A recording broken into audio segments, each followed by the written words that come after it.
முதல் கேள்வியை நான் கிருத்திகா அவர்களிடமிருந்தே ஆரம்பிக்கிறேன். முதற்கட்ட தேர்தல் முடிந்திருக்கிறது. ஆனா விமர்சனங்கள் எல்லாம் பார்த்தோம். இந்தியா கூட்டணியில் உள்ள கட்சிகள் ஒருத்தருக்கொருத்தர், மம்தா பானர்ஜியா இருக்கட்டும், இந்த பக்கம் உச்சகட்டமா தெலுங்கானாவுடைய முதல்வர் ரேவந்த் ரெட்டி பேசினதா இருக்கட்டும், காரசாரமா போகுதே. இதை எப்படி மக்கள் எதிர்கொள்வார்கள்? இது என்ன தாக்கத்தை ஏற்படுத்தும்னு நினைக்கிறீங்க? இது ஆரம்பத்திலேருந்து இருக்க பிரச்சனை தான். இது புதுசாலாம் இது பிரச்சனைன்னு கூட சொல்ல மாட்டேன். இது ஒரு கட்சிக்குள்ள இருக்கிற ஐடியாலஜிக்கல் சிக்கல். ஏன்னா மம்தா மம்தா மேடம் காங்கிரஸ்குள்ள இருந்திருந்தா அந்த பிரச்சனையே இல்லையே. அவங்க காங்கிரஸ்லேயே இருந்திருக்கலாம். இப்போ கம்யூனிஸ்ட் அண்ட் காங்கிரஸ் ஆரம்ப காலத்தில் நேரு காலத்திலேருந்து கம்யூனிஸ்டுகளுக்கும் காங்கிரஸுகளுக்கும் இருக்கும் சின்ன சின்ன சிக்கல்கள், பெரிய பெரிய சிக்கல்கள். ஏன்னா காங்கிரஸை எதிர்த்து தான் கம்யூனிஸ்டே இருந்தது. ஆனால் பொது நோக்கம் என்ன அப்படின்னு பார்த்தோம் அப்படின்னா, இன்னைக்கு வெறுப்பு பேச்சை முறியடிக்க வேண்டும். ஒரு சின்ன எக்ஸாம்பிள் சொல்கிறேன். 100 கேஸ் இந்தியா டுடே நியூஸ் பேப்பரில் ஒரு செய்தி தான்.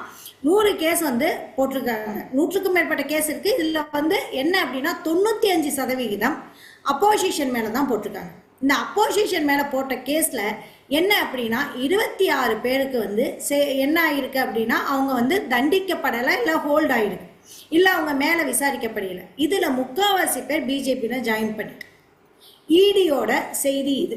ஸோ இப்போ என்ன அப்படின்னா இந்த மாதிரியான விஷயங்களை இதில் முன்னாடியே தெரியும். இதில் பினராயி விஜயனே சொல்லியிருக்காரு, நாங்கள் அசோக் சவான் இடிக்கு பயந்து தான் அழுதாங்க அப்படின்னு சொல்லிட்டு தான் சொல்லியிருக்காங்க. இல்லை, இந்த விமர்சனம் அவர் வைக்கிறாருங்கிறீங்க. இல்ல, பினராயி இந்த விமர்சனம்லாம் பாஜக மேல வைக்கிறாங்க. இதெல்லாம் ஒரு பக்கம் இருந்தா கூட ராகுல் காந்தியை திரும்ப கேட்கிறாரு. 2 முதல்வர்கள் கைது செய்யப்பட்டிருக்கிறார்கள். ஆனா பினராயி விஜயனை மட்டும் ஒன்னும் பண்ணல. இடி போயிருக்கு, சிபிஐ போயிருக்கு. அப்ப அங்க என்ன இருக்கு? பாஜகவை திருப்திப்படுத்துற வேலையில பினராயி விஜயன் இறங்கி இருக்கிறாராங்கிற கேள்வி ரொம்ப ஒரு காட்டமா இல்லையா? நீங்க யார வரவேணான்னு நினைக்கிறீங்களோ அவங்களோடையும் அந்த பாஜகவையும் கூட்டணியில உள்ள ஒரு கட்சியையும் இணைத்து பேசுறது அப்படிங்கிறது எப்படி ஒற்றுமையா இருக்கிறது அப்படின்னு ஜனநாயகம். காங்கிரசின் ஜனநாயகம் ஆரம்பத்தில் இருந்தே உங்களுடைய கருத்து சுதந்திரத்தை மதிக்கும். இங்க இந்த கருத்து தான் பேசணும், அந்த கருத்து தான் பேசணும். இங்க வாட்ஸ்அப் யூனிவர்சிட்டியில என்ன சொல்றாங்களோ, பொய்யோ உண்மையோ அதெல்லாம் இஷ்டத்துக்கு திரிச்சு பேசுறதெல்லாம் காங்கிரஸ்ல கிடையவே கிடையாது. காங்கிரஸ் உள்ள கருத்து சுதந்திரமா, கூட்டணியில உள்ள கட்சிகளுடைய கருத்து சுதந்திரமா? பேசி முடிக்கிறேன். கூட்டணி கட்சிகளுக்கும் கருத்து சுதந்திரம் இருக்கு. ஐடியாலஜிக்கலி சிவசேனாவும் திமுகவும் திராவிட கழகங்களும் திராவிட கழகத்தோட ஆதரவு இருக்கு. திராவிட கழகத்தோட ஆதரவும் சிவசேனாவும் டோட்டலி ஐடியாலஜிக்கலி ஆப்போசிட். ஆனா எல்லாருக்கும் ஒரே விஷயம், மாற்று அரசு வர வேண்டும். அந்த மாற்று அரசு வரும் வரை வந்த பிறகும் ஐடியாலஜிக்கலி ஒருத்தருக்கு ஒருத்தர் சிக்கல் இருந்துதான் ஆகும். அதையும் தாண்டி தான் இந்த கூட்டணி ஸ்ட்ராங்கா இருக்கிறப்பயே ஏன் இந்த நிமிஷம் நாங்க இந்த கூட்டணியை நாங்க ஆதரிக்க மாட்டோம் அப்படிங்கிறப்ப இங்க வருத்தம் என்ன, ராகுல் காந்தியோட வருத்தம் என்ன அப்படின்னா, காங்கிரஸை எதிர்க்கிற அளவுக்கு நீங்க பிஜேபி எதிர்க்கிறீங்களா அப்படின்னு கூட்டணிக்குள்ள இருக்கீங்க. ஆனா காங்கிரஸை எதிர்க்கிற அளவுக்கு பிஜேபி எதிர்க்கிறீங்களா அப்படிங்கிறப்ப பினராயி விஜயன் அதான் சொல்லிருக்காங்க, நாங்க அதுக்கெல்லாம் அச்சப்படலை, கோவப்படலை, ஆனா நாங்களும் எதிர்க்கிறோம். அப்படிங்கும்போது கூட்டணி தர்மத்துக்கு எதிராக கிடையாது. கூட்டணிக்குள்ள இப்ப குடும்பத்துலங்க அண்ணன் தம்பி அக்கா தங்கச்சி எல்லாரும் இருப்போம், பங்காளி எல்லாமே இருப்போம். ஆனா குடும்பங்கிறது ஒண்ணுதான். அப்படிதான் இது ஒரு கூட்டு குடும்பம். இந்தியா அலையன்ஸ்ங்கிறது ஒரு கூட்டு குடும்பம். இந்த கூட்டு குடும்பத்துல புதுசா ஒரு மருமகன் வந்திருப்பான், புதுசா ஒரு மருமகன் வந்திருப்பாங்க. இந்த எல்லாமே இருந்தாலும் குடும்பம் அப்படிங்கிறது இந்த மாதிரி ஊர்ல இருக்கிறவங்க எல்லாம் பரிவாரமா சேர்த்துக்கிறது இல்லை. ஒரே விஷயத்துல ஒரே நோக்கத்தோட ஒரே இதுவா இருக்கிற இந்த குடும்பம் ஒரு ஃபோக்கஸ்டா செயல்படுற குடும்பம். ஆனா குடும்பத்துல இருக்கிறதெல்லாம் பாத்தியா, உங்க அண்ணன் காலையில மூஞ்சி கழுவாம பல்லு தேய்க்காம சாப்பிட்டான் பாத்தியா, நீங்க அதை பண்ணிட்டீங்க பாத்தீங்க அப்படின்னு சொல்லிட்டு எதிர்கட்சிகள் என்ன பண்ணுவாங்க, இருக்கிற எங்களுக்குள்ள விஷயங்கள்லாம் எடுத்து ஊதி ஊதி ஊதி ஈர பேனாக்கி பேனை எப்போதுமே அவங்க அதை பண்ணுவாங்க. ஈர பேனாக்கி பேனை பெருமாளாக்கி. எதிர்கட்சிகள் எதுவுமே சொல்லலையே. எதிர்கட்சிகள் விஷயத்தை எடுக்கவே எல்லாம் இந்த கூட்டணிக்குள்ளேயே இவ்வளவு சண்டை ஒருத்தருக்கு ஒருத்தர். அதுவும் எதிரியை நீங்க தாக்குறத விட உங்களுக்குள்ள தாக்குறது தானே அதிகமா இருக்கு. அப்ப அவங்க தள்ளி நின்னு பாஜக வேடிக்கை பாக்குறாங்க, கூட நின்னு. மோடி வெறுப்பு பேச்சுக்கு எதிராக அவ்வளோ பேசியிருக்கோம் நாங்க.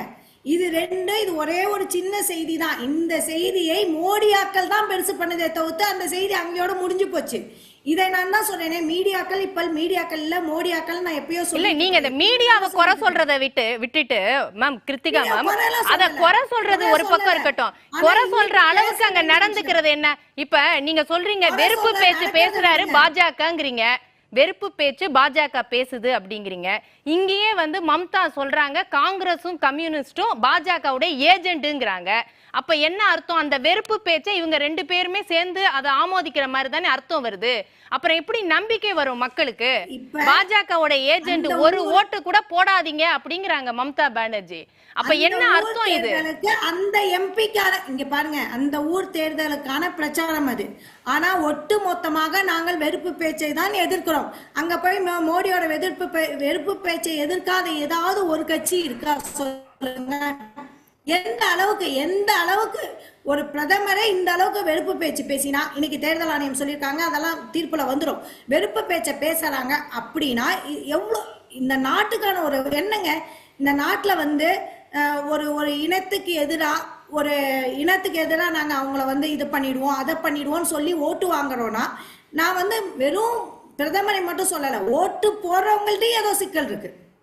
நான் ஒருத்தவங்களை நாங்க அதை செய்வோம் இதை செய்வோம் அவங்கள ஒடுக்குவோம் நெசுக்குவோம் அப்படின்னு சொல்லி ஒரு கட்சி ஓட்டு வாங்க முடியுதுன்னா, அப்படின்னா இங்க பெரும்பான்மைகிட்டயும் சிக்கல் இருக்கு அப்படிங்கறதுதான். இன்னொன்னு நீங்க எதை குறிப்பிடுறீங்க? யாரை குறிப்பிடுறீங்க? எந்த விஷயத்தை குறிப்பிடுறீங்க? எல்லா விஷயத்தையும் தான் மேடம் குறிப்பிடுறேன். எல்லா விஷயத்தையும் குறிப்பிடுறேன். புல்டோசர் அரசியல்ல இருந்து சிறுபான்மையினுக்கு எதிராக பேசல, இன்னைக்கு நேத்திக்கு பேசல, சிறுபான்மையினுக்கு எதிராக ஆரம்பத்துல இருந்தே நம்ம பிரதமர் பேசிட்டு இருக்காரு. எல்லா விஷயத்திலயுமே சிறுபான்மையினுக்கு எதிராக யாரு குழந்தை பெத்துக்கிறாங்க, என்ன தாலியை பறிச்சு கொடுத்துடுவாங்க, அது காங்கிரஸ் வாக்குறுதியில இருக்கு. காங்கிரஸ் வாக்குறுதியை எங்களுக்கு ரொம்ப தேங்க்ஸ். ஏன்னா பிரதமர் தான் எங்களுக்காக நிறைய விளம்பரம் செஞ்சிருக்கார். 42 லட்சம் பேர் பிரதமர் பேசினப்பறம் எங்களோட வாக்குறுதியை டவுன்லோட் பண்ணியிருக்காங்க.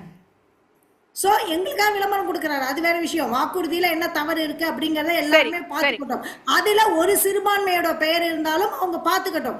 மன்மோகன் சிங் அவர்கள் பேசினதை திரிச்சு பேசி அது ஒரு பிரதமர் ஒரு இனத்துக்கு எதிராக ஒரு வெறுப்பை அத பேசுவோம் கிருத்திகா, அடுத்தடுத்த சுற்றுல பேசுவோம், அடுத்தடுத்த சுற்றுக்கள்ல கண்டிப்பா பேசுவோம் கிருத்திகா. ஆனா நீங்க இந்த சிறுபான்மை இதெல்லாம் பேசுறீங்கல்ல, அப்ப சிம்பிளா பினராயி விஜயன் கேக்குறாரு, சிஏஏ பத்தி ஏன் ராகுல் மௌனம் காக்கிறார், அத பத்தி ஏன் பேச மாட்டேங்கிறாரு?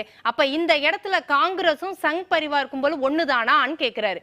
அப்ப அது நெத்தில அடிச்ச மாதிரி கேக்குறாரு அவர். இப்ப சிஏஏ பத்தி ஏன் பேச? அப்ப நீங்க சிறுபான்மையுடைய காவலர், சிறுபான்மையை பத்தி நீங்க பேசணும்னு சொல்ற காங்கிரஸ் ஒரு பக்கம், பாதுகாவலரா இருக்கக்கூடிய காங்கிரஸ், அந்த காங்கிரஸை யாரோட சேர்க்கிறாரு? சிறுபான்மைக்கு எதிராக இருக்கிறாங்க நீங்க பேசிட்டு இருக்கீங்களே, அந்த பாஜகவோட சேர்க்கிறாரு, ஆர்எஸ்எஸ் அமைப்புகளோட சேர்க்கிறாரு. அவர் பேசட்டு விடுங்க. ராகுல் காந்தி சிஏஏ பத்தி பேசுறது இதெல்லாம் பேசினோன்னு பதவிக்கு வந்தவுடன் இந்த சட்டங்கள் விலக்கப்படும் காங்கிரஸ் வாக்குறுதியில இருக்கா இல்லையா? சரி, அது ராகுல் காந்தி பேச்சு இல்லையா? காங்கிரஸ் வாக்குறுதின்னு ஒண்ணு இருக்குல்ல. சரி, இதை பற்றி நாங்க தான் இன்னும் காங்கிரஸ் தான் இன்னும் நாங்க அதிகமா எங்க வாக்குறுதிகளை நாங்கள் எங்களுக்கான விஷயங்களை நாங்கள் இன்னும் அதிகமா பேச வேண்டியிருக்கு. இந்த விவாதம் கூட எங்களுக்கு ஒரு நல்லதுதான். எங்களோட வாக்குறுதியெல்லாம் நாங்க சொல்றதுக்கு ஒரு வசதியான ஒரு விஷயமா நான் எடுத்துக்கிறேன்.